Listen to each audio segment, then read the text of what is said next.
People might laugh when you suggest using Bing advertising, but I've had a lot of success with it landing very large contracts. Now, the key thing to keep in mind here is Bing actually has two different keyword research tools, so you need to distinguish between them. Now, where I like to start here is I look at the table that I created using Google research, and I can see here, for example, monthly USA traffic, monthly traffic in India, global traffic estimates, and then I have all the keywords here.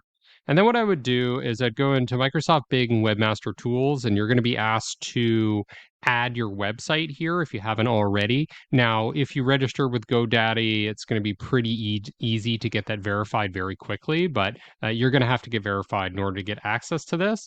And what you're looking for here is the keyword research on the left here to help you with SEO. So I just typed in a keyword here, marketing course, and you can see the breakdown by country.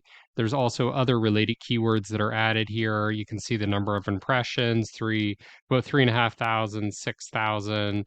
We can see some pattern charts here. Now, one of the key things to point out here is you're not seeing estimates in terms of the cost per click. It's only giving you these trends and volume numbers essentially.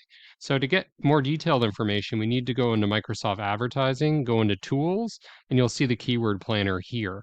And that's where you can type in the keywords that you're looking for. So for example, I typed in digital marketing course. I specified the location as the United States. And then we're able to get more granular information, such as average monthly searches, 1,000 to 10,000, how competitive it is, it's low, the suggested bid, and the ad impression share. And one of the biggest advantages with using Bing is that you're able to get away with a lower price per click. So you can see here like 76 cents versus $5 in some cases with Google. This one's $2.15. So generally quite a bit lower than you would expect with Google. $3.68. Okay, still not super high. 11 cents, quite cheap.